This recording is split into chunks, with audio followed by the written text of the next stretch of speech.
My name is Ian Tan, and today I'm going to show you how I will edit a few shots from our cosplay workshop this morning at Docklands, featuring what Katie did as Aloy, and also Captain Eleanor as Katniss Everdeen from the Hunger Games.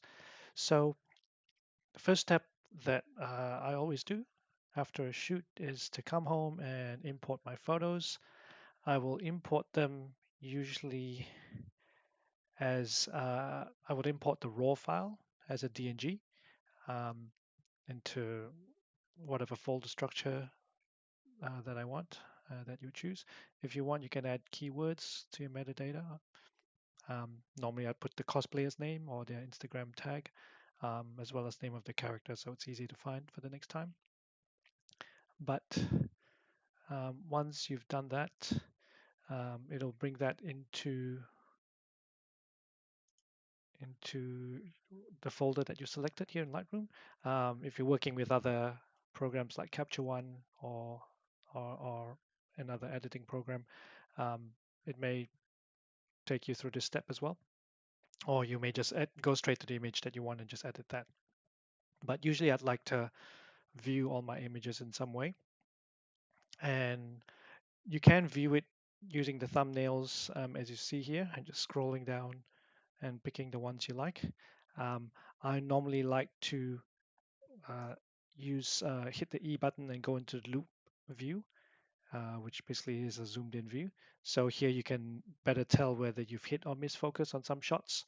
If you want, you can also hit the I button and keep hitting the I button to toggle the information, such as your camera settings, which is always useful to see, as well as the lens that you used. So let's go through. I'm just going to use the left and right buttons on my keyboard to scroll through my images. Um, and you can also use your mouse and click in or out. Um, I'll just change this to 200% so you can actually zoom in to see if it's sharp or not, or 100%, whichever is up, whichever you prefer. So let's start off with fit the screen. I'm just going to scroll through. Yep, that's quite a nice shot. What I'm looking for is paying attention to things like the eyes, also just the face in general, that it's not too obscured by either the hand or a prop or something else. And I'm also paying attention to the background, making sure that it's clean. I like it to be clean. You don't see unsightly things like rubbish on the ground, um, or people in the background, or security bollards if you're in a parking lot, that sort of thing. So those are the things I'll pay attention to as well. The other thing I'll pay attention to is the histogram, um, simply because I'm just checking to make sure that highlights aren't blown too much. If they're blown a little bit, it may not be too bad. Depends on the image, but generally, if they're way past this right goalpost on the histogram, it means you've lost information and you can't recover that. So generally, I'll just keep an eye on that as well. So let's go through the images and have a look. This one isn't too bad. It's quite nice. You've got some nice catch light in the eyes, so I'll mark that with a 1. That's a good one. This one is also cool. When I took this one, I didn't pay too close attention to this bow line cutting across the eye, so that's a bit close for my liking. So I will move on past that one. I think the other images are very similar. Look, it could work. I could have maybe stepped a little bit more to the left and get a bit more distance between the bowstring and the eyes. So this is one of those things where when you do your next shoot, you should always just check the back of your screen for little details like this, because you can't really fix this in post, or at least not easily. All right, moving on. Aha, here we go. Now this one would be, if you looked at this zoomed out, sorry, if you looked at this zoomed out back in the grid, it looks fine, but this is why I always look at things in the zoomed in loop view, because she's clearly out of focus, and in fact it's this grass that's in focus. So that was my bad, which is a pity because that's such a good shot. Well, you win some, you lose some. Now this one's one of Eleanor as Katniss. This shot probably not so good because this eye is a little bit obscured. So let's see what else I got. Um, One thing I do like though is the movement of the hair. I know it's generally, when it's generally across the face like that, you don't. Uh, it's usually a bad thing. But in this case, it gives a bit of movement. So I might star this. In fact, I think I've put a 1 star here already. So let's put this one aside. This is one where um, nothing's obscuring her eyes and it's quite clean. The only thing is, I wish I had gotten her to either lower her hand so that the arrow doesn't obscure this part of her face, or I could have gotten a higher vantage point, got a bit of height, which would also have given the same result. So anyway, that's there. The other thing you want to also make note of is the arrow. While we know that it's a prop arrow, um, ideally arrows have like very pointed ends. So it looks, for the sake of realism, it just looks a little odd that there's no pointed end. And there are a couple of ways to get around that. You can either crop a little bit closer so that you don't actually see the end in there, or you can just leave it. It's part of parcel of the cosplay as well. So um, that one's a better shot where it's closer in and you can actually see the intensity in her eyes as she's lining up her shot. So I might star that one. Again, same ones, just move to the side a little bit. This is another one of Aloy. Um, it's generally not a bad picture, but just checking the exposure, you can see that the sky is probably blown out a little bit. But given that there's not much feature in the sky, there's probably a little bit of cloud. Um, it may be okay. It may be okay. And I like this shot because it's wide and it shows her more in her environment as opposed to a tighter shot. So I might start this one as a 1 as well. I'm just pressing 1 on my keyboard. Going across, this one's a little bit darker. And as you can see, this one doesn't blow out the highlights. And there still isn't too much detail in the sky. So maybe the other shot would have been okay. The other shot's probably okay. But you can also, I could also perfectly use the shot and just bump up the exposure in the shadows. That's not a problem. So I can start that one too. Now that one's a nice shot as well. So I like the pose. The pose is good. I also like the framing. There's some nice negative space here to give a sense of depth. So that's the background, and then here she is in the foreground, and then there's some more elements in the foreground. In terms of her face, it is a little bit dark, but for a natural light shot, this is fine. And there is a little bit, you can always brighten the eyes a little bit manually, although you don't get those catch lights that you do with flash, but that's fine. The other thing I wish wasn't there, but you can't really help it given that this is where we shot it, is the containers in the background. Um, they look a little bit incongruous with the nature that's predominant in this scene. So, something that's man-made and artificial versus nature. But if you know anything about the character and the game that she's set in, it is also very much a combination of natural settings with artificial machine-like life forms. So in this case, I think it's fine. So that's good. That could be a 1 as well. So more similar shots. I'll just skip past that. Now this one's also quite a nice shot. It's closer in. It's a tighter shot, and the camera is at the eye level, so it really helps generate that viewer to character interaction because you're looking directly into her eyes.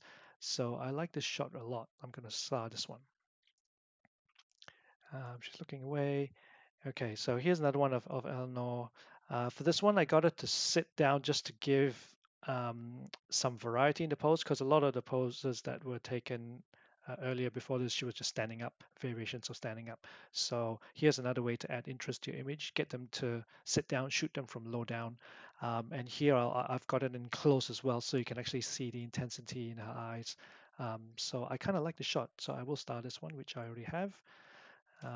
Moving on, again, you'll always have images where they close your eyes. So this is why you take at least 2 or 3 of the same and just check the back of your screen, make sure the eyes are open. But that's fine. Here's another one, which is a bit further back. but I think I like the closer up one better than this one.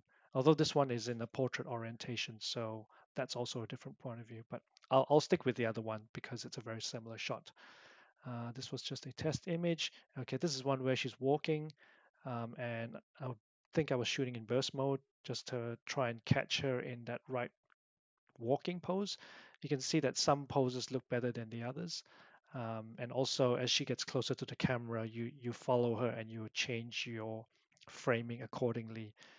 Sometimes it works, sometimes it doesn't. And also, sometimes they will look at you directly and sometimes they will look away. So I'm just having a look through, just looking down. I don't quite like the looking down um, part of it because usually you want them to look somewhere because they're headed somewhere as they're walking. Um, that one is not bad, but the eyes are almost half closed, so I'll skip that one. Yeah, that one's a nicer shot. She's definitely looking at something, so that's something interesting about that. And the framing is also good, and the light on her is also very nice. Um, nice on her face, and there's not too many distractions in the background. So yep, I'll take that one. Oh, and lastly, the histogram is also well exposed, so it's good. Just a little BTS, which I will do up and post for you guys, and more BTS. So this is quite good. I think Kirill suggested that she move here to shoot. I didn't actually see this spot before, but he found it so good on you, Kirill. And she's looking very pensive here. She sits down, kind of maybe pondering some of her life choices. And I encouraged them to get a little bit closer to the subject, just so you can capture more of the intensity of that face. And shooting down up allows you to see into her eyes as well. Here's a different shot where I encourage them to maybe get a little bit voyeuristic, where it appears like she's having a private moment, and then you've got the foliage in the foreground, kind of intimating that you're peeping or intruding slightly into her solitude. So that's an interesting story. Um, I think this is a better shot because with this one, you don't see her eyes. The eyes are really important to me anyway in cosplay because uh, they really help you connect with the character. So I like this one, and she's also gripping a bow there with a fist. That's also, it adds to the storytelling that she's having an intense moment there. So I will star that one. Here's one of her looking like Artemis, goddess of the hunt. Very cool. That one is a nice shot. I will star that one too. So with that one, she's very much prominent in the foreground. There's some interesting stuff there in the background, but it's all about the pose. It's all about the lines. I'll probably end up cropping this a little bit closer, maybe. I'll think about that. But then you lose a little bit of the pose of the legs. So that's all right. I'll leave it as it is for now. And this was a series of shots where I told her to run towards the camera. So again, you can see that this one, she's clearly suspended above the ground. And then this one, she's got a leg down. So I think this is a good pose, but we'll see what else we got. Another one. This one doesn't quite look like, it looks like she's hopping. It's a bit weird. So not that one. This one is also okay, but she seems a little bit stiff in this one, a little bit rigid. So, and then I got her to try that sequence again. So sometimes you just have to get them to try and try again, and then just take some shots and see what you come away with. Again, not so nice. That one's not a bad shot. That one is not so bad. That one is pretty cool.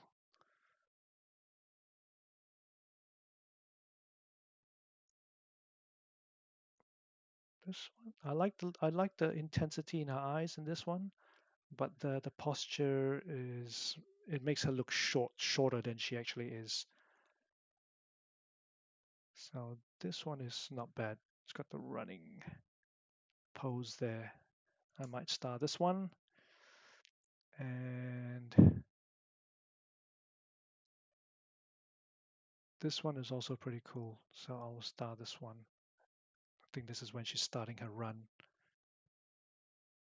Yep. So one thing I really like about a run also is when they hit the stride and their body has that forward tilt. That looks really cool as well. It's a very dynamic pose. Okay, so I think that's it. All right. So I've hit G to go back to the grid view. One thing I can do here in Lightroom is I can just filter on the stuff that I've rated. So these are the ones that I've rated a 1. So when I cull my photos, it's very much an iterative process. So firstly, I'll go through and just pick the ones that stand out to me as things I might want to work on. And then after that, I will filter just on those images that I've picked, and then I'll do a second pass. Um, so I like to, if I have, how many shots do I have here? I've got about 12, 15 shots. So from these 15 shots, I'd like to get at least maybe 3 really, really outstanding shots, and then I'll work on those first. And then once I've done that, I might go back and see what else I want to work on. But generally, if you find a process that works for you, the key about this step is to be efficient. You don't want to spend a lot of time culling. You want to spend more of your time editing. So try and keep this process as efficient as possible. Um, that's that. Also apply the what I call the Instagram culling rule, where if you look through it and if it doesn't wow you in the first 3 seconds, move on. Because that's what people are going to do on Instagram. Even when your image looks amazing and fantastic, um, the reality is they most people will look at it for 5 seconds and move on. So if you look at something for 5 seconds and it still doesn't wow you, just move on. Okay, so let me see. So from here, I think I want to work on this one. So I'll give that a 2. Um, because that one has some really nice exposure and it should be quite an easy image to work with. Um, for Eleanor, I want to work on this one definitely. That was nice and intense. Um, and let's pick another one. So we've got 2 very close up, reasonably close up ones. Let's pick this one just for the sake of the exercise that I'm showing you how I edit. So it's a wider shot and you've got some environment to edit. So I'll make that a 2. All right. So just filter on those 3. So we've got 1, 2, and 3. Fantastic. Okay, let's start with 1. So I'm going to hit D to go into the develop view. And in the develop view, this is where you get all the settings available to you on the right hand side here in terms of your exposure, controls, contrast, highlights, etc., as well as all the color tools there. So first thing I normally do is I'll look at my histogram. So in this case, it's quite a a how would I say this? It's a well exposed shot because there's nothing that is underexposed or there's no dark shadows that are clipped that are outside. And similarly, in terms of the highlights, there's nothing outside here. So everything's within the goalposts. It's a reasonably balanced image, and you can see from the image nothing's blown out. So the first thing I normally do here, which I don't have to do here, is to adjust the exposure. So if you want, you can make it brighter. So this kind of looks like a very bright midday sun, even though we know it's cloudy, or you can pull it down back a little bit and make it a bit moody. All right, so you can sort of see as you darken it, you can see that she's still fairly bright, but everything else goes pretty dark. So um, when you move the exposure, I like to think of it is that it affects the middle part of your images the most, but the outer ends not so much. Okay, so I'm just going to leave it where it was. I'm going to go Control Z to undo that and just bring it back to 0. You can also double click on any of these areas and that'll reset it as well.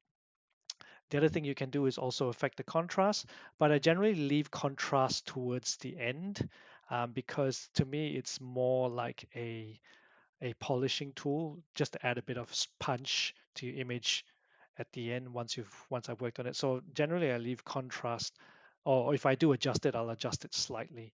It depends on the image, but here I don't think I need a lot of contrast, so I'm going to leave it for now and come back to it. Um, I don't really need to affect the highlights as well. I think the highlights are good. I'll generally look for highlights in the brightest parts of the image. And the test is if I can see detail, then it's fine. But if I can't see too much detail and I want to get detail back, I'll pull down the highlights. So if you pay attention to this part of the screen here as I pull down the highlights, you can see more detail comes back in the grass. Um, the other place to be aware of also is just the brightest parts of a skin. So if you pull that back, you can see it starts to darken just a touch on those bright parts. So, but I think the highlights are fine as well. Like I said, this image is quite evenly exposed, so I'll leave that. Similarly with the shadows, around these areas, the shadows or this shadowy part of her outfit here, if you want to show more detail, you can push it up. You can see the shadows come back or darken depending on what you do. Okay, so I'll undo that. In terms of the whites and the blacks, uh, one thing you can do is you can push the whites up, in which case it kind of brightens the brightest parts of the image. So if you look at the histogram, when I push up the whites, this part doesn't really move. It's really these bright parts that move. So that's the whites. So as you can see, all right, it goes. But the further I push it, you can see this little triangle light up, which means that your image is starting to clip. And you can sort of see if I hover them, if I keep the mouse there, you can see these bits here start to appear in red or start to blink. Yep, so that tells you those are the parts that are clipping. So you've gone too far, basically. I've gone too far, so I need to pull it back. If you pull it back, then it's fine. It doesn't clip anymore. Or even then, it's clipping a little bit. Okay. The other way that you can also see what's clipping is while you are while I hold and drag this, if I press the option um, key on the Mac, or for Windows, I think it might be the Windows key or the Start key, I think. Yeah, if I hold that Start key down while I'm holding down on the mouse, as I drag, you can start to see which parts of the image start to blow out on the highlights. So that's also a good indication. If you don't want anything to blow out, you can just sort of pull it back to, if it's a few spots here and there, it's fine. It doesn't matter. All right, so I'm going to pull it back to where it was originally because it's fine. You can do the same for highlights as well. If I hold down the option key and do the highlights, um, obviously the highlights affect sort of like this portion here, and the whites will affect. You can see it's this portion here. So that's one good thing to do as well. I'll just reset the highlights. And finally, the blacks is the opposite of the whites. So instead of this portion here for the whites, it'll be this portion here for the blacks. So you can pull the blacks down and you can see it's mainly the darkest of the dark parts of the image that are getting affected. Um, but I don't need to do that. So the blacks are fine. Whites are fine, blacks are fine. The other bits here, just to explain, would be clarity and texture. So clarity makes things appear more clear because it's clarity. It's a bit hard to explain, but essentially, I think it increases the contrast between the edges. It's a bit like sharpening, but it's a little more specific than sharpening, I find. So if we zoom in to her, for example, and if I push up the clarity, you can see it does bring her out of the image. Okay, but you want to be careful with clarity because while things like her eye, it's good for things like eyes because it really makes it pop. You got to watch out on the impact on things like foliage and skin. So if I push it to the maximum, and if you look around this area, you can see that sometimes you might get a halo effect around the edges. So that, to me, that doesn't look really nice. Um, even on these edges here, like these grass pieces of edge, if I push it out, um, you can sort of see it looks a little bit like there's a halo around it. Um, and the other thing with clarity also, it's not very flattering on the skin. So with clarity back at zero, her skin looks nice and smooth and neutral. But once I push it out, you start to see the some irregularities in the skin, which isn't very flattering. So you want to be very selective with clarity. I don't normally use a global setting with clarity. So when I say global setting, any of these adjustments that you make here affect the entire image. the entire image. There's no distinction. So this will affect all the whites. The blacks will affect all the blacks on her, on the foliage. Exposure will affect the entire image. Everything will go up or down. Um, so those are global adjustments. You can make more selective adjustments using brushes or layers, and those will be that will be where I would use clarity, um, because then I can selectively paint in where I want the clarity to be applied as opposed to have it go on everything. Okay, clarity is there. Dehaze textures usually are good for clothes. So things like fabric, if you want those to pop, if you push up textures, you can sort of see you get to feel the texture of the cloth. Similarly, it also affects skin. So you can also set like clarity, you can also start to see more of the skin texture, which may or may not be flattering to the subject. So be careful with texture. And lastly, dehaze. Um, dehaze is, I suppose they use it more if, let's say, you're shooting a cityscape, with buildings and all that, a sunset, but there's a bit of haze and you want it to be a bit more clear. So you can actually push up the dehaze, and it kind of makes it look less hazy. Or you can go the other way. If you want it to look intentionally hazy, you can push it back and it looks very soft. Um, yeah, it looks very soft, almost like a retro photograph. So it's there. Sometimes I use the haze in a similar way to clarity. Sometimes I'll push it up just a very tiny bit. It's a bit like salt and pepper. You just want a tiny bit and it's good enough. But in this case, I don't think I need the haze. So that's fine. All right. So basically, I haven't adjusted anything here. If because like I said, the exposure was virtually perfect here. I don't really need to adjust anything. But I do want to add some interest to this image. So the first thing I want to do is I just want to emphasize her, and I don't want the background to be so prominent. So an easy way to do this is just to use a vignette. A vignette basically darkens the corners of the image. Okay, and what that does is, because our eyes are attracted to bright parts of the image, having a slight vignette, as you can see, I'm slightly bringing it in, having a slight vignette um, forces your eye to come towards the center of the image, which is typically where your subject is. All right, so I'll show you before, after, before, after.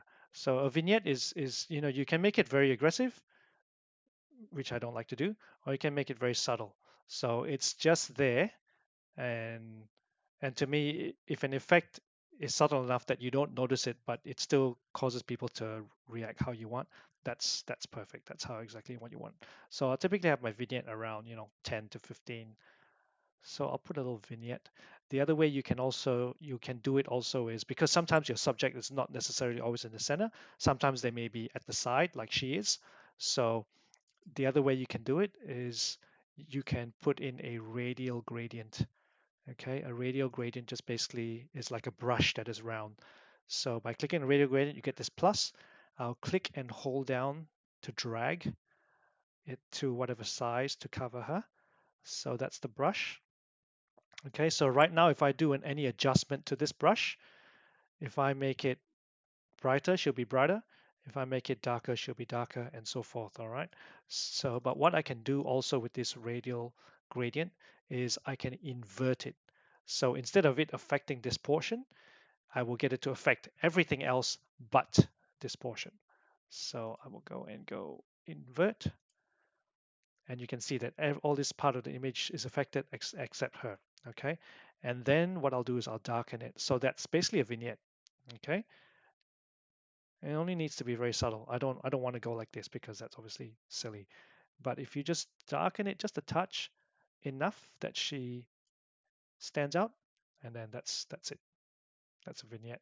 I can rename that. Do a vignette. Done. Okay. The other thing you can also do is, um, what I like to do is I'll just increase the vibrance a little bit just to make sure the color really pops. She already does pop from the background, but let's just play with it. So I'll just push up the vibrance. As you can see, if I push it to the extreme, um, it's overdone. But if I pull it down, it's obviously not what I do. So the difference between, and saturation does a similar thing, but the difference between vibrance and saturation is vibrance only works on certain colors and not on others.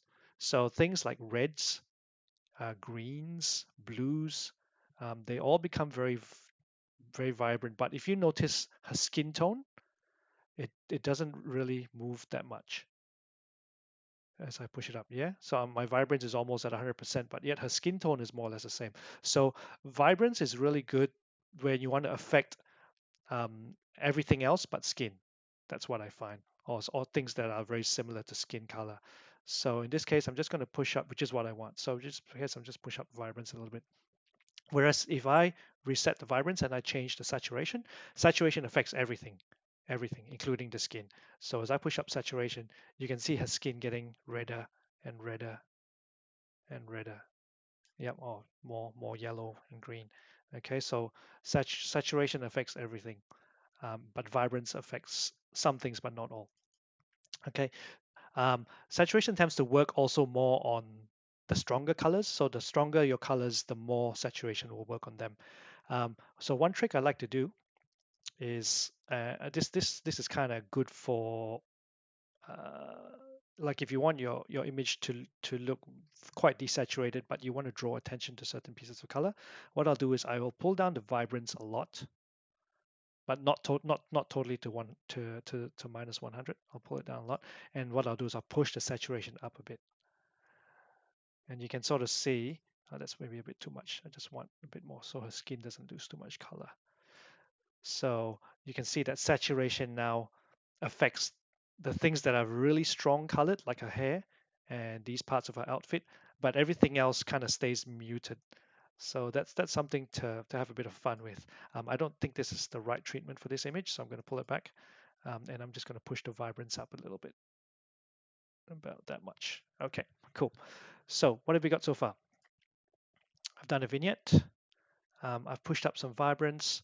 Um, Next thing I want to do is probably play with the temperature because to me it looks a little bit cold.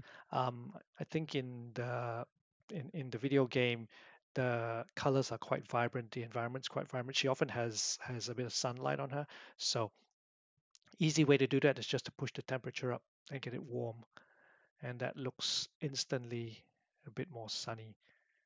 If you want, you can push up the exposure a bit more to make it look like she's in the African in an African forest or something.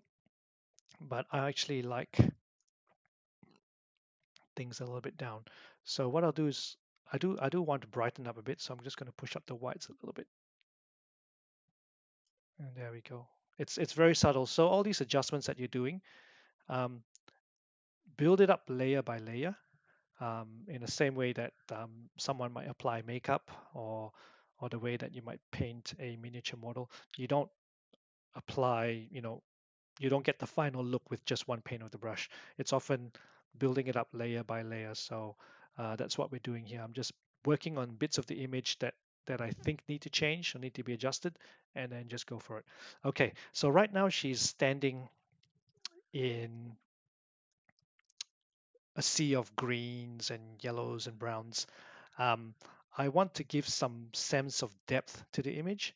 So what I tend to do is to play with the brightness levels between front and back. So if you think about a scene when you look at it with your own eyes, typically things that are closer to you generally can be brighter or can be darker. Um, and the things in the background tend to have less contrast the further they are away. If you think of looking at mountains in the far distance, they don't tend to be sharp and very in your face. They always tend to be very desaturated, not so contrasty. So you can sort of play on those sorts of concepts. And one thing I can do is you can add a linear gradient. So I'm going to create a new mask and add a linear gradient. So linear gradient basically is a gradient that affects things in a line. So um, I've clicked and dragged to be able to pull this line. If you hold down the shift key while you're clicking and dragging, it will straighten it. So it won't go around like this. It'll just stay straight as you go down. So I'm holding the shift key. I don't want it to affect her, so I'm just going to stop right there. Okay, and one thing I can do is I can drop the contrast, and you can sort of see it looks like it's a bit of distance there, a little bit blurry. If you want, you can drop the sharpness as well, so it looks even less blurry on the clarity. Yeah, that's cool. So that looks like a bit of distance, which is good. Done. And then create a new mask again, another linear gradient. Um, with this one, what I'm going to do is I'm going to darken it slightly. So I'll show you why in a minute. I'm just going to darken it slightly. And I'm going to also pull back on the sharpness and the clarity. Okay, so the reason why I want to do this is basically to sandwich her in between two areas of darkness or two areas of lesser contrast and sharpness so that the eye is drawn towards the middle. That's what I'm trying to do here. So if I put the done, so if we have a look at the top and go before and after, before and after. So it's only very subtle because it's already in the background, but I don't want to overdo it. But in the front, again, before and after. So it just sort of puts her in the right perspective in the middle ground as opposed to right up the front. And it looks a little bit more dimensional. And lastly, the other thing you can do also, and this is if you feel confident enough in your painting skills, is you can just grab a brush. So I'm just going to grab a normal brush. And what I'm going to do is I'm going to put an exposure of say minus 0.3. It's very subtle. And then shadows down a little bit. And I'm going to paint in some shadows to darken the foreground. So as you can see, I'm not sure if you can see it, but I'm going to make my brush bigger. And you can do this here, you can make your brush bigger as well. And if you want, you can play with the flow options and all that, but I'm just going to leave it as whatever I set. And I'm going to paint in the darker parts of the foreground.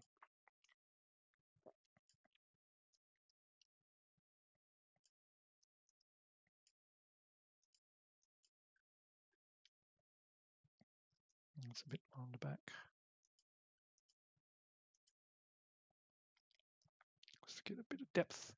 Make my brush a bit smaller. Just dab it over there. If you do it around the head, you notice how it brings her out of the background a little bit. So that's nice to do. But I won't do it on these white bits because they're obviously bright. So I'm only affecting this dark part of the background just to bring her out. And just around here on the legs. And done. And there we go. She's starting to really pop out of the image now. Um, okay, the last thing is we can zoom in on her and we can apply some of those clarity things that we were talking about earlier. So again, just a brush. Clarity, I normally go 20. Sharpness, I'll normally go 20. And then for the eyes, I normally push up the exposure by 0.1, just slightly, just so it stands out a bit. You don't have to do too much. I'm going to drop the brush size down so it's small, and then I'm just going to paint across the eyes. So, and then a little bit on this part of the makeup, and then a little bit around the mouth, especially the lips and the teeth, and a little bit on the nose here. Okay, so if we go back to fit, you can sort of see that that just brings a bit of interest to her face. If you want, you can also apply a little bit to her hair, just little portions. Just paint in the direction of some of the strands. You can see it adds really nice detail, especially the braids.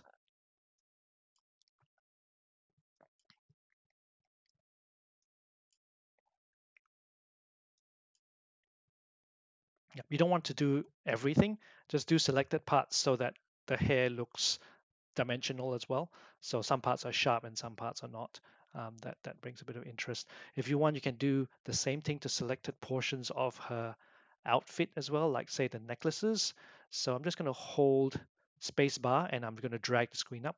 So if you hold space bar, it turns into a hand. You can drag it up and then let go of the space bar and it goes back to the brush. So if you want to make my brush a bit smaller as well and just paint in some parts of her outfit, I find that this clarity and exposure combination works well on bright parts of the image. So basically, I'm making the bright parts a little bit more clear and brighter so the eye really gets drawn to those. And as you can see, it's just very subtle. Um, I'm picking, being very selective as to what gets there. Similarly, you can do the same with the bow. So I'll do it to the front part of the bow since that's in the front, but I'll leave the back part. So I'm building some interest there. So there, and you can also do it on that hand just to emphasize that hand and make it stand out just a bit. And just on the edges of the costume and on the pouches.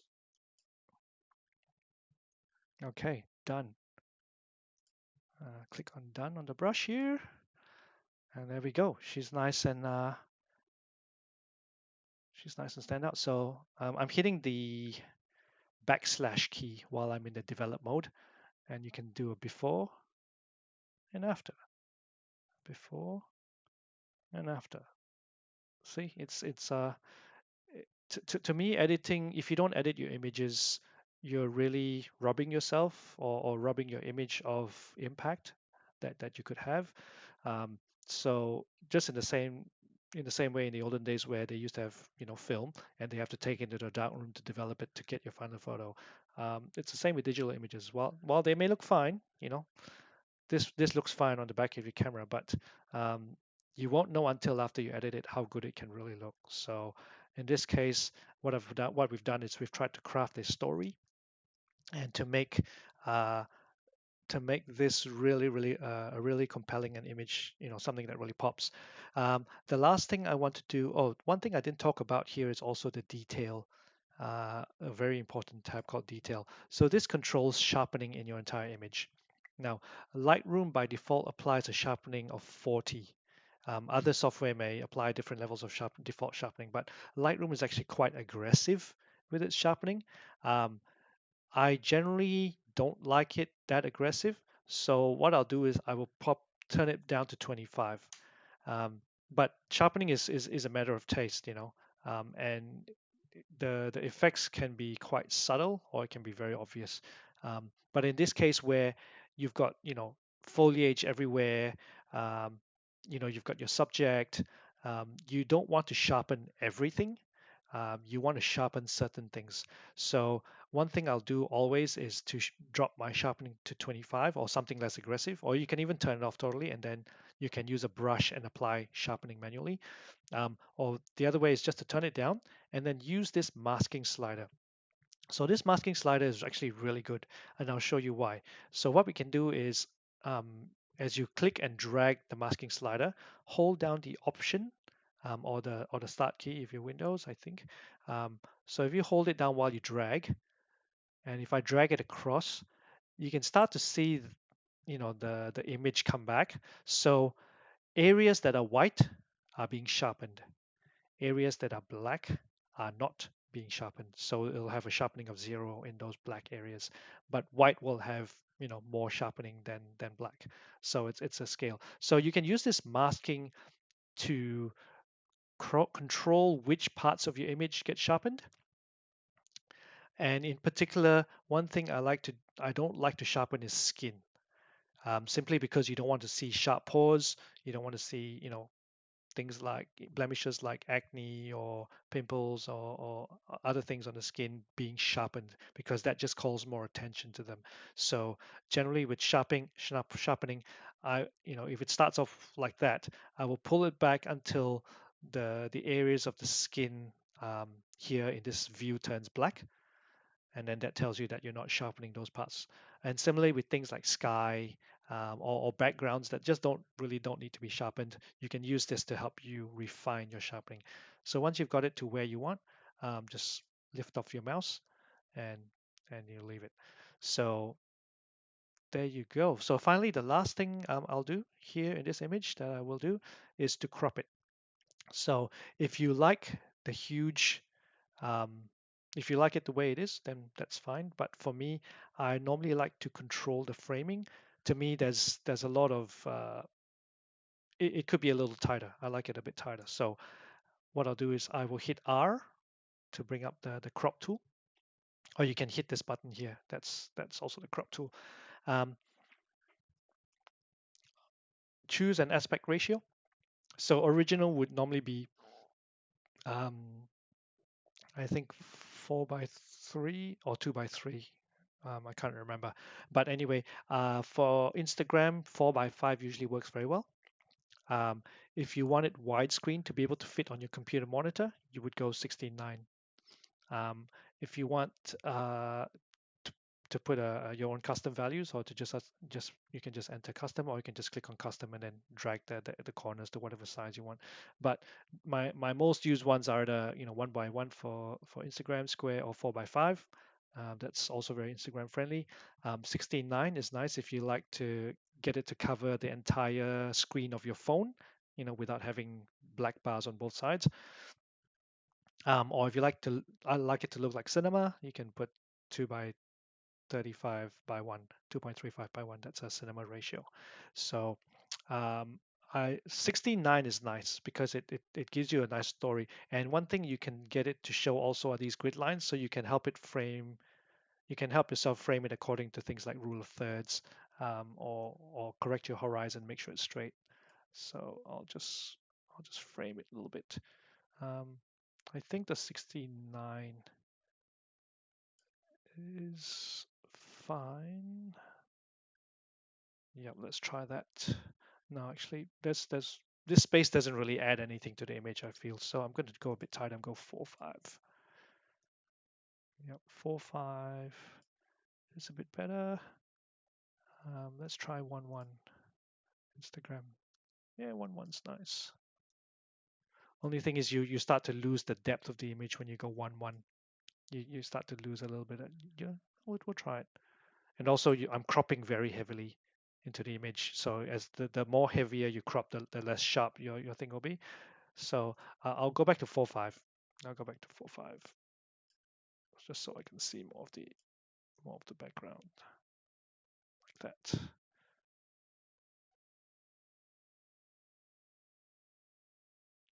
Mm,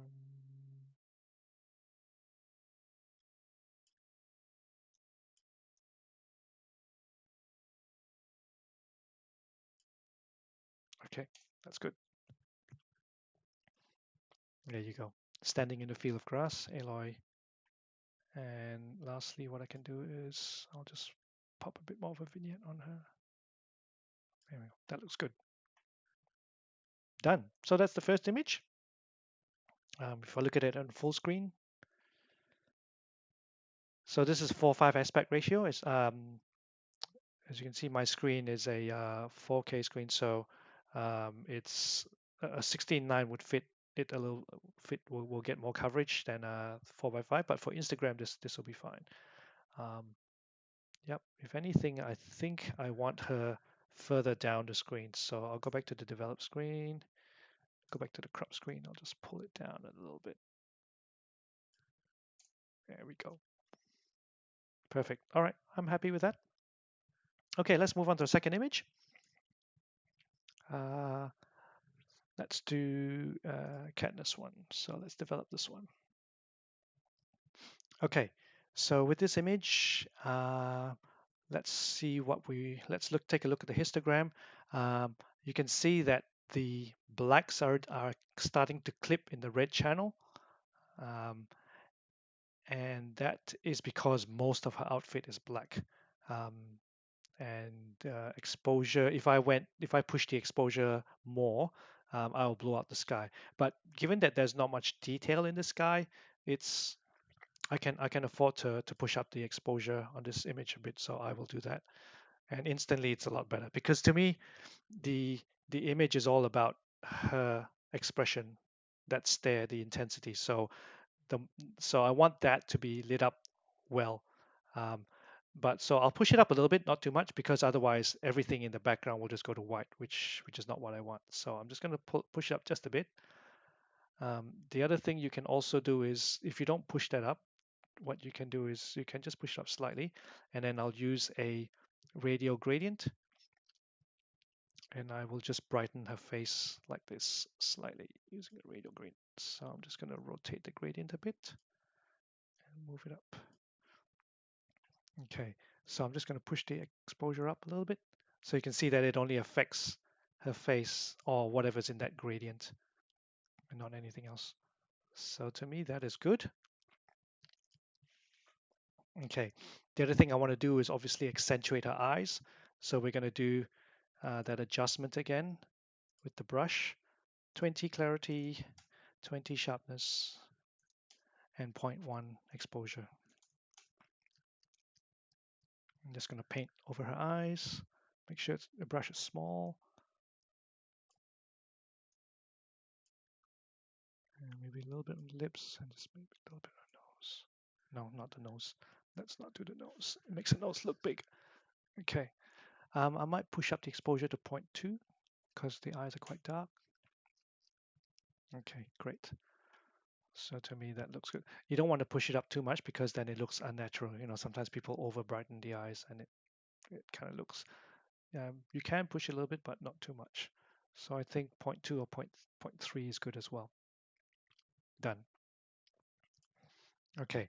The other thing we want to do is, again, I want to darken the edges of the image so that it draws the attention into her. So you can use a vignette, but you can use the vignette down here. But again, she's not centrally placed, so I would use a radial gradient and invert the radial gradient. So what I'll do is a radial gradient. I'll just do it big over her like this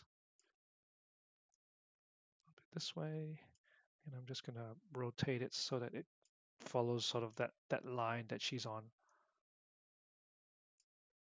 Okay, then I'm going to invert the gradient, and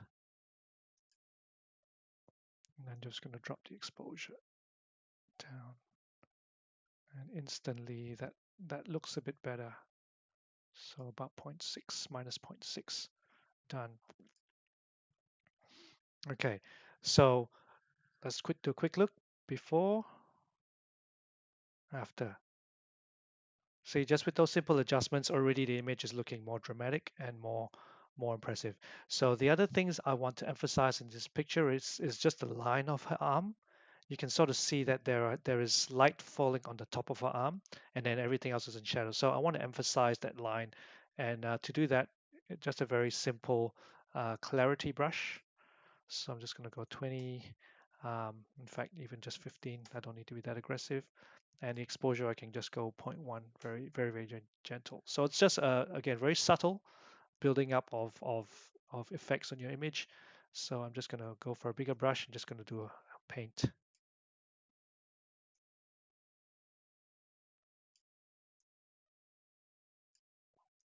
So you've got that nice line. I'm also just going to paint on this bright part of the bow, just to give that line as well. Great, done. So before, after. Yeah. So you can see there's some real dimensionality to her figure now. Um, if I had a second flash, you know, if this was with flash and you were lighting her this way, I would also put like a second flash just to get some outline on the back of her. But since this is a natural light shot, that's fine. We'll just live with that. Okay. Now with this image, sorry, with the previous image, what I did was I pushed up the sun to warm it up. So you can do that with this image. Um, you know, it looks interesting.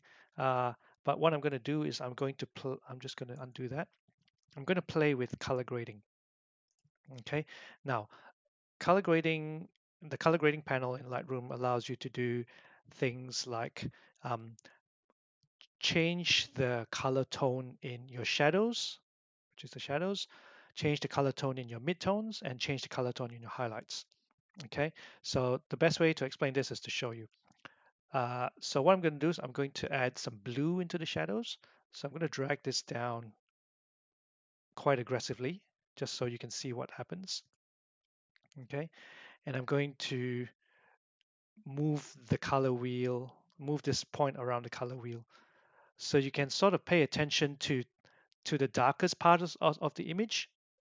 Okay, you can see that those have acquired the hue that I'm selecting. If I go towards the purple, you can see that those parts have a purple tinge.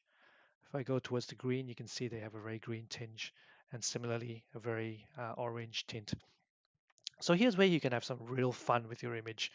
Um, and a lot of your Instagram filters are based on this principle of changing the hues in your shadows, highlights, and midtones.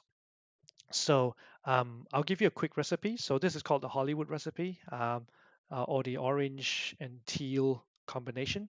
So teal is sort of like this color. It's like cyan. It's like a bluish with a bit of green. Okay, and then in this is in the shadows because shadows are normally cold. That's why you put the blue in there. It's more around this region. On the highlights region, let's go into the oranges. Okay, again, I'm going to be quite aggressive just so you can see it. And you can see it affects things like the concrete, the pebbles, the buildings, and her skin tone.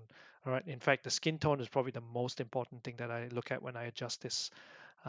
So as you can see, you want to be careful with this, with moving this because of the effect on the skin tone. All right. Um, Purple skin tone is obviously unnatural, so you would never do that unless you have a good reason to. Um, Blue is not bad. Blue is not bad. It just makes it look very cold, sort of a bit like at night. Um, Orange or yellow is a bit more natural. And the reason why it tends to sit around that range is because of the theory of complementary colors. So colors that sit opposite each other on the wheel are called complementary colors, and they're usually a nice combination. So in this case, I don't exactly put it opposite the blue, simply because of how it makes the skin look. So what I'm going to do is I'm going to move it up a little bit more towards yellow. And I'm going to actually pull back down the intensity of this because um, skin tone to me is something I always pay very close attention to. I don't like I like the skin tone to look natural. So this is obviously quite unnatural. So I will pull it back a lot to keep it. Um, just give it a slight tinge, but not enough to make it look weird. um, and I'll move it around a little bit. Whereas with the shadows, you can go quite aggressive and it'll still look fine um, to a certain degree. Okay, so once you've set that balance and played around with it and got it how you want it to look, you can also play with this balance slider. So this tells with this one you can either decide, do you want more of the blues to take over, or do you want more of the highlight hues to take over? Okay, so um, I find that for this image, going blue can look cool if you want your image to convey that really cold ice feeling, which might match her stare. That looks pretty cool.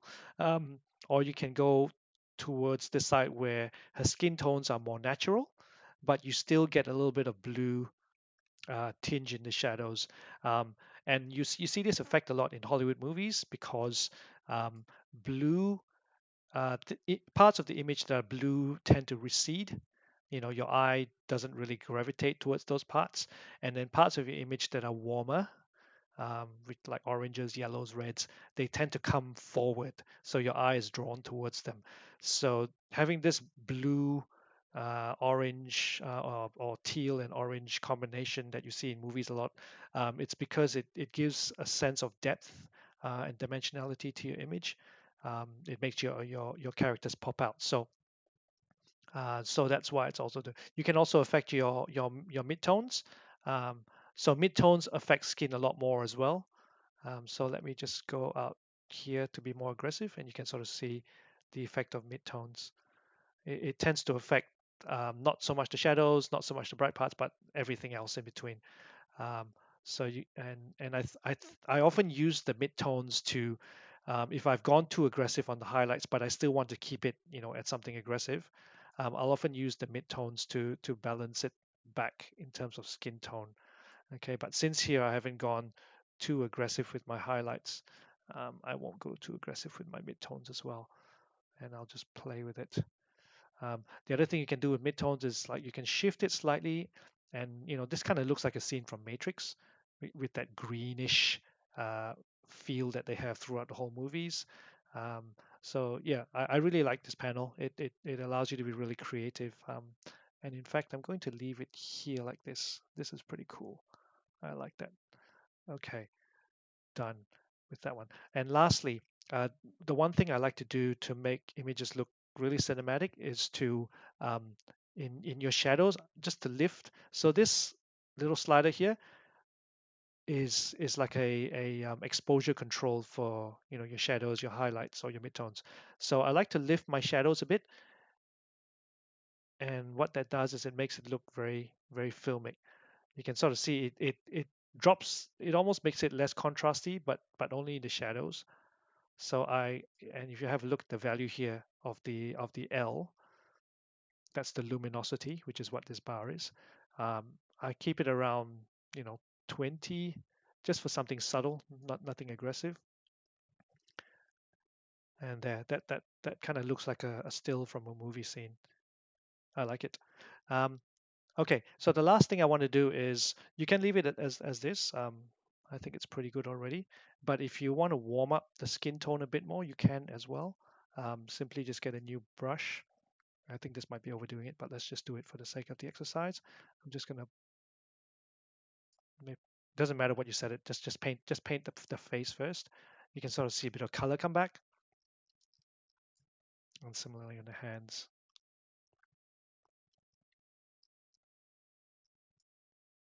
Yeah. So with this one, you just want to be careful to be even.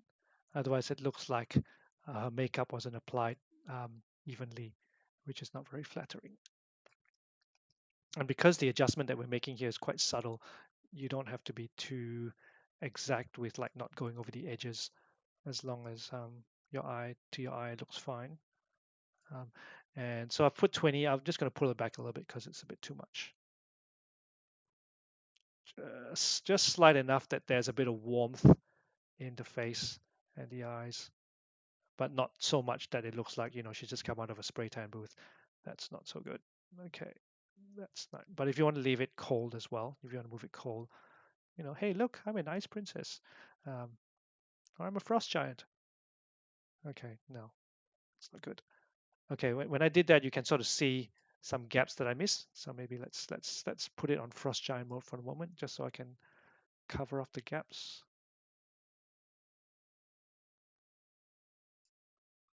Similarly with the hands.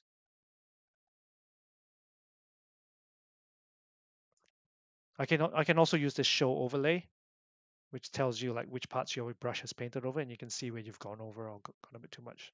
But anyway, I'm just being lazy. All right, so I'm just going to push it back to something a bit more natural, not too much, just very subtly done. Okay, that looks pretty good to me. I don't think I will crop this image simply because uh, I like the length of the bow and the leg, and if I were to crop it, I would lose a lot of that. So I'm going to leave the image as it is. But if you want to get closer, you can. I think a 1:1 crop would also work. Something like this for Instagram, that could also work. Um, because it is also about the direction of a stare. So as long as you get that bit in, to me, that and the arm, that's the key part of the image. Um, but I like it the way it is, so I'm going to leave it. There we go.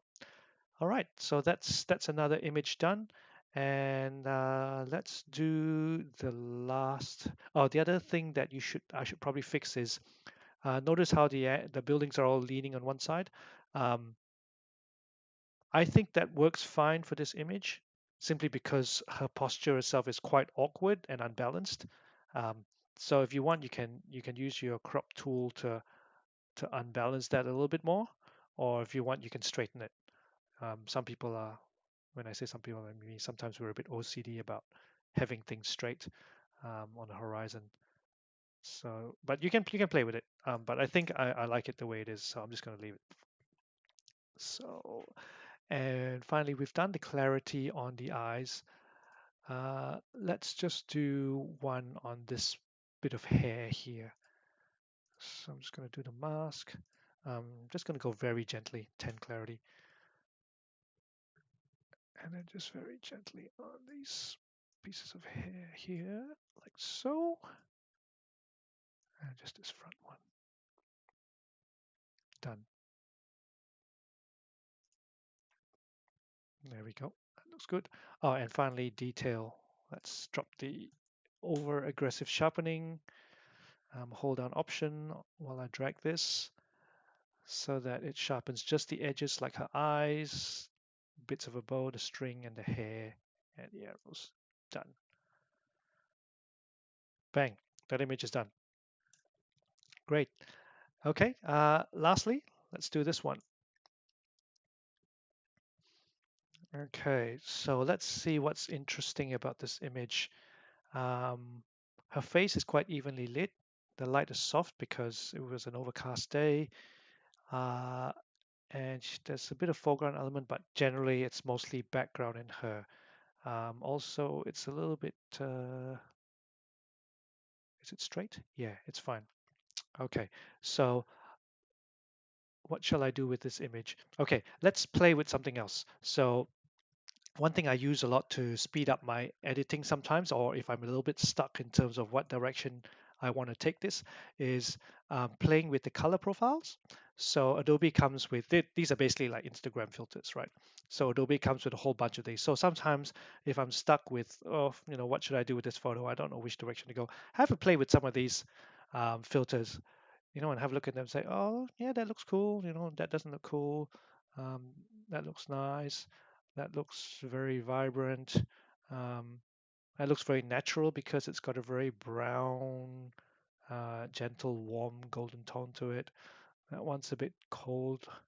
Uh, this one's too green. So, have a play with it. Uh, some cameras have their own specific ones, like with the Fujifilm camera I'm using. It comes with its own film simulations, so it can look very. You can play around. You can go black and white if you want. Um, but what I'm doing is I'll have a look at some of the modern filters with this one. Um,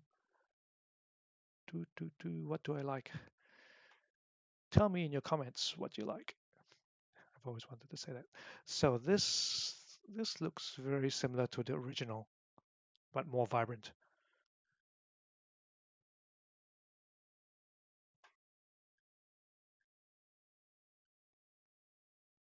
This one is too contrasty, so I don't like it. More than 2, more than 5 is too desaturated. More than 7. More than 7 is nice. Let's go with more than 7. Okay. The video game itself is quite vibrant and bright. Um, so let's keep it in that vein. Okay. So with this one, I'm going to push up. I'm going to drop the. No, I think the exposure is fine. Let's leave the exposure. The contrast is fine. Um, and the background is dark enough that I don't need to do that vignette thing with her. So I'm just going to keep it simple. I'm just going to do a brush to bring some clarity to the eyes. 0.2, 2020.2. Let's paint that in. And just the edges of the makeup. There we go. Oh, you know what? I don't want to paint. Let's undo that. I just want to do the eyes. I think it was a bit overdone with the makeup bit. A little bit on the lips to make that pop, and then just on the nose, right there. Okay. The other bits that could use some clarity is uh, the hands. Often I find hands and fingers give a lot of intention to image. So this part here just to bring attention to those parts, and then this part here. the hands? Cool. Done.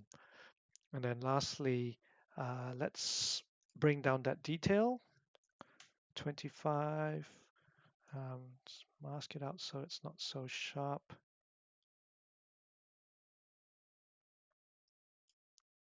Like that. Okay, so if you zoom in, yep, that looks good. One thing, I wonder if we can bring out some detail in the eyes. So let's try that. So I'm going to do a brush. I'm going to push the exposure up quite high and just see what happens when I just paint inside the eyes, because you can see a bit of brown. So let's try and bring that out. There we go.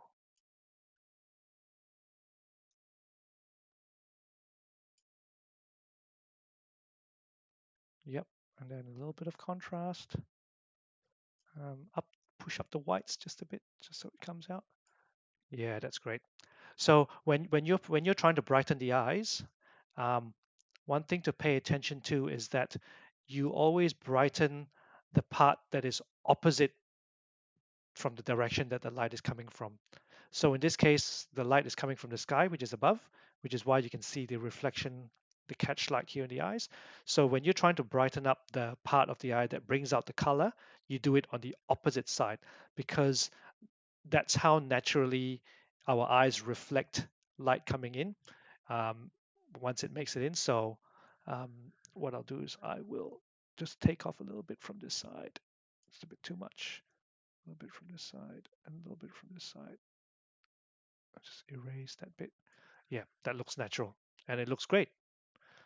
Done. I like it. There we go. So before, after. Big difference, huh? Before, after. I think I'll take off the the painting that I did on this side too. I'm just going to hold down the option or the start to while I brush out and erase the clarity I did here. Okay, that's done. Subtle things like that. Okay, I'm just going to throw that vignette on her and just see what it does.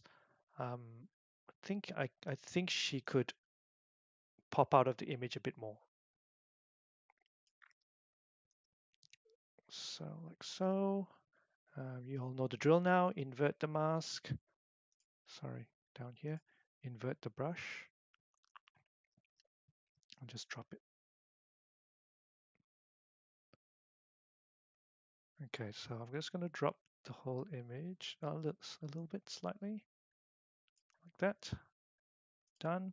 And then I am going to brighten the image as a whole so that contrast level stays the same. Just a touch. Great. Now I think her face is starting to become a bit overexposed, but I like how everything else of her is fine. So I'm just going to do a little brush, create new mask, and I'm just going to pull down the highlight on the face, just a touch, not a lot. Make my brush a bit bigger and just paint over the right parts of her face. And even just a bit on the hands here and over here. Okay, so if you want, you can play with the highlights and just pull it back to see how much of a difference, but not too much. And definitely not on the eyes because you don't want to darken the eyes. So I'm just going to hold down Option and just delete what I've done with this highlight reduction to her eyes. Great. So just subtle things like that. All right. Now I think we should warm up this image. It's still looking a little bit cold to me. So we can do a combination. We can just push up the temperature. As you can see, it's warming her up already. And that looks very close to what I remember from the video game. The video game is actually very red, like it has a lot of magenta tint in it. So if you want it to look accurate to the game, if you push up the tint towards magenta, it's a little bit more realistic to what she was. So let's do that. And last but not least, let's crop this. So this part here it could be dead space. So Let's do a 4 by 5. Um, let's pull this down a little bit. Get that point over the eye. And let's see how that looks. Yeah, that doesn't look too bad. Alternatively, what you could do is you could embrace the negative space and make this a 16:9 and just go full on wide,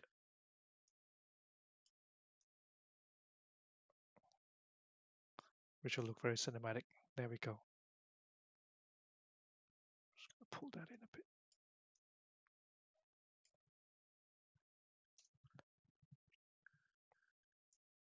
lower. I want to see more of her body, of her torso. There we go. Yeah, that works. All right, done. So three images edited. Let's go full screen on these. Have a look. That's image number 1. Um, Now I'm looking back at it. Maybe her skin might be a little bit green. So if I were to take a second pass at editing this, I might maybe warm it up a little bit more.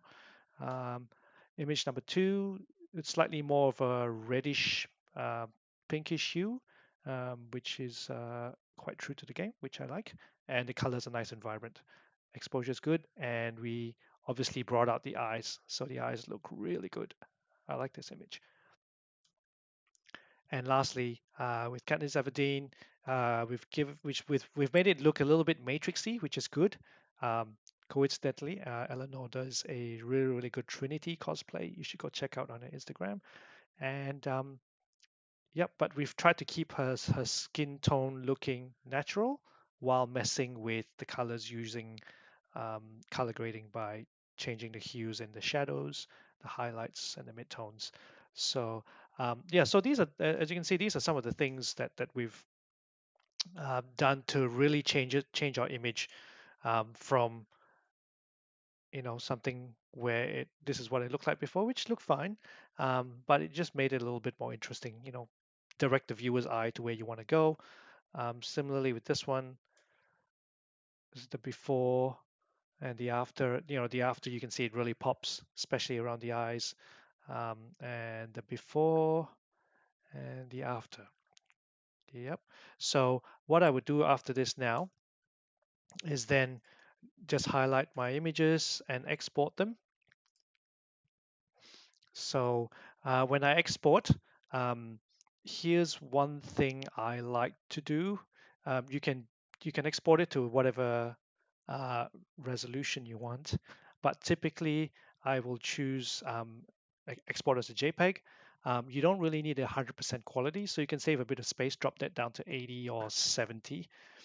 Um, but what I do is I'll resize to fit the long edge to 2160 pixels. So this is a dimension for a 4K image, which will look really nice on your phone, when you're showing people your images on your phone. A 4K image looks great. You can also update that. You can also upload that to Facebook. I think Instagram, it looks quite good as well. So 2160 pixels and also 300 pixels per inch. You don't actually need to go that high.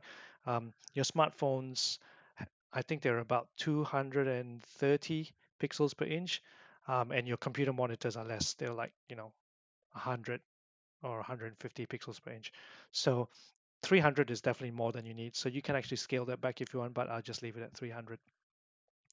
Finally, output sharpening, I'll just leave it on sharpen for screen, or you can turn it off. It's fine. But if you're printing your image, you can change that to matte or glossy paper, or just leave it off as well. And standard, because I don't like to over sharpen my image. Low is fine as well. You can experiment with this, export it to your phone, see how it looks like, and then just go with it. Um, yep. So once you've selected those settings, I'll just rename that to workshop. Start number 1. It'll automatically number itself. And we'll export that. It will tell you it's exporting, and then it'll open up the thing. So normally what I'll do is I'll pop this on my phone and I'll look at it, because sometimes it could be different, the colors you see on your screen compared to your phone. So it's always good to do a little check, and if it's not quite right or it's not really popping as much as you want, you can go back and edit it and then re-export it again to your phone before you upload it. So And if you can afford, also just after you edit, take a break, take a 10-minute break, and then come back, because your eyes get so used to looking at the screen, the colors.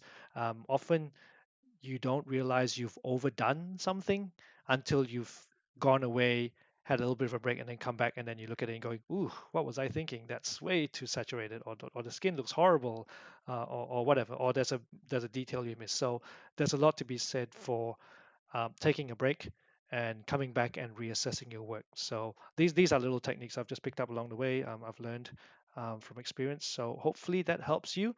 There is no one right way to edit a image. Hopefully what I've given you here, even if you don't use Lightroom, if you use Snapseed on your smartphone, the same principles can apply. Using contrast, like bright and dark parts of your image, to draw the viewer's eye, to control where they want to look at. You can use colors to bring life to your image, warming up an image when it's actually quite cold, or using the color grading, or what we call split toning, um, to add colors into your shadows and your highlights. So these are just some of the tools I use, and if it helps you, that'd be great. And if it doesn't, then just ignore it and try something else. So no one right way. Find a way that works for you, and then that's the right way for you. So thank you for watching this. I know it's gone a bit long, but hopefully you'll find some interesting things that you can use to bring some life to your images. And I look forward to seeing your images shared on Instagram or Facebook. And yeah, keep going on with cosplay photography. Thanks.